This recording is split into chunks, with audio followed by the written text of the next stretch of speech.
they came out with the article and talked about the Iranians with the Bulgarian passports on the yacht. And look, Seymour, I had just spent an hour with you, and I know a lot of people that are up on the story, and I was almost laughing out loud because you told me that it takes experienced divers. You told me about the mixture of the gases that you need. You told me how complicated of an operation it is. And then they went to that island where there's a few people there, and they interviewed him, and they were like, oh yeah, we saw a few people on the yacht. And I'm just thinking, there's like 14 people on that island. Like, it's like, come on. I mean, you had to know. Delivered food to them. Yeah. There must have been a bunch of people. I mean, it's just ridiculous. And one of the great mysteries is they only destroyed 3 of the mines, and the 4th, what happened? What happened? And actually, a pretty good news reporter for a German newspaper came to see me, and was sort of mad at me for writing the story I did because he had a different point of view of it. But he said he said to me, his big problem was, well, he said, of course, the French and the Danes tried to go and recover the one mine that didn't go off. Remember, it's a mine. It's a C4 bomb, but underwater it's called a mine, and they didn't get it. And he said, and I said, I said, I did say I agree with him. I said, why didn't they get it? He said, well, the Americans were there first. And I said that, well, it was interesting to me. And I said, why did they get there first? And he said, you know how the Americans are. They want to be first. And the thing that was funny about it, it's really very simple why the 4th mine didn't go off. When you're down 260 feet underwater, you've got only 2 miners. The trick of a covert operation is you keep it very tight. That's what made the Norwegians so important. The Norwegians fronted for us. There was a Norwegian boat. The Norwegians did the basic work, told us where we could hit both pipelines, send people down it. You have a shot of getting it. We trained for months in the Baltic Sea. And it's a very rapidly, turns over every year. It's a fast cooking and not very salty. Anyway, so what happened is they ran out of time. You can only stay down there about 15 minutes. And they ran out of time.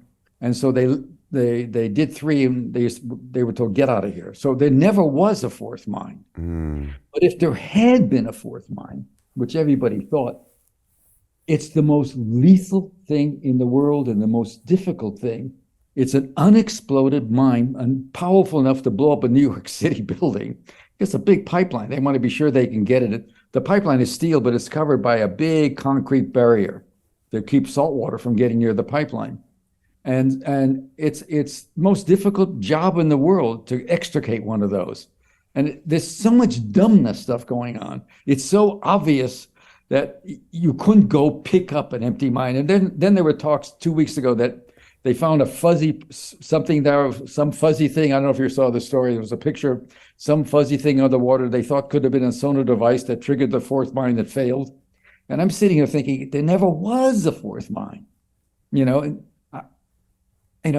I should have said that earlier. It seemed like a small detail, but they made such a big deal out of it. And the Swedes and the Danes, I'm tired of pretending that maybe they didn't know. Come on.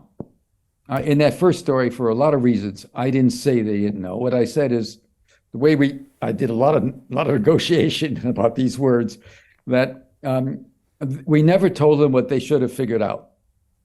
Okay, that's how we left it. That's how, because obviously they're allies. They don't like Russia. Sweden's trying to get in it in the UN. And the Danes, Denmark, I think was one of the first signers of the 19 initial signers of the NATO treaty. And so now, if you carry this out to where it's going to be, if this winter was mild, next winter, the odds are will not be. They have more gas. They're paying more for it. In France, I know friends that are paying 5 times as much for electricity because one of the things about having so much cheap gas is you run your generators on gas. You don't have to have coal burning. And now they're talking about putting back 2 nuclear plants that were shut down because, everybody knows what happened in Chernobyl, 3 Mile Island. They're shut down because they're terrific if you could be sure you can get people to run them right. And it doesn't, it turns out it's hard to do that. So they're thinking of reopening those, but that's not going to help a lot.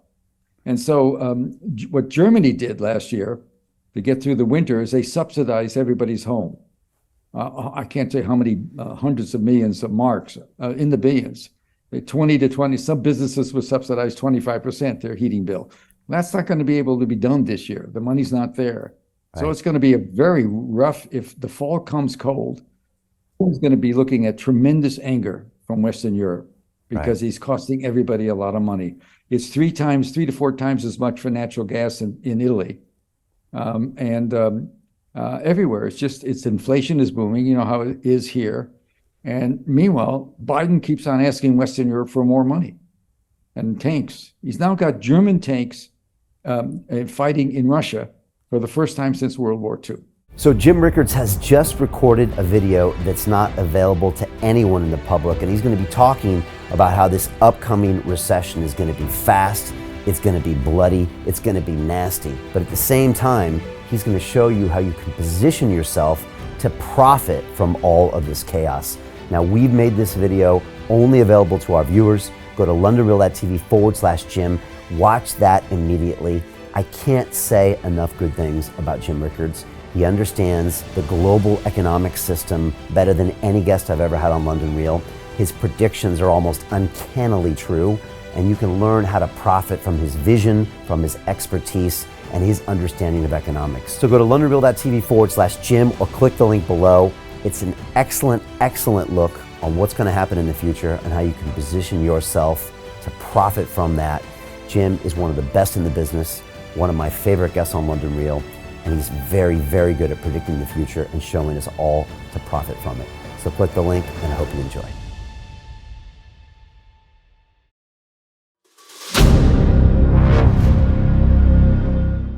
I'm looking for partners, collaborators, colleagues who want to join forces with me around the globe and create real value, generational wealth, and financial freedom for everyone else around the world.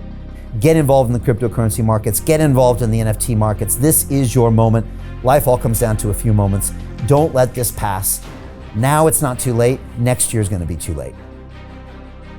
Ultimately, this is about freedom. That's the way I see it. This is about giving power back to the people and enabling billions of people worldwide to use the financial markets to improve their lives and those of their friends and their families and their communities. Honestly, I think it's a violation of human rights not to allow people basic access to financial services. Because right now people are being kept in the dark, they're being robbed of education, and it's a travesty. And so I'm looking for people that want to join me and be a part of this solution. And that all happens inside the DeFi Academy. The gains my students are making are absolutely amazing. Double, triple digit gains in the first month alone. That's amazing. This will change your life. Now is the time to get involved. I'm going to tell you exactly how my students in my academy made money in the last 30 days. I'm talking about real trading results. And let me just whet your appetite a little bit. Let me hit you with some numbers. I'm talking Brendan from New Zealand is up 68.77% on the month. Steve from Europe up 83%. Albert in Singapore up 169.9% on one single trade. I got Susan up 153% on her call options alone, also rocking 139% returns and 442% returns as well on individual trades. These are people that are changing their financial future in the last 30 days, but it's based on trading discipline. I've graduated over 500 students from inside my academy from over 54 countries around the world. It's amazing. When it comes to crypto, DeFi, and blockchain, we love this space. We truly believe it's the future. This is down to our core. It's authentic to what we're doing, and everybody can tell through the camera because you can't make this stuff up. If you're watching me now, wherever you are, I implore you, take 60 seconds right now and join my academy. Apply today. Now you've got a chance. Life all comes down to a few moments. What are you going to do? What's the choice that you're going to make?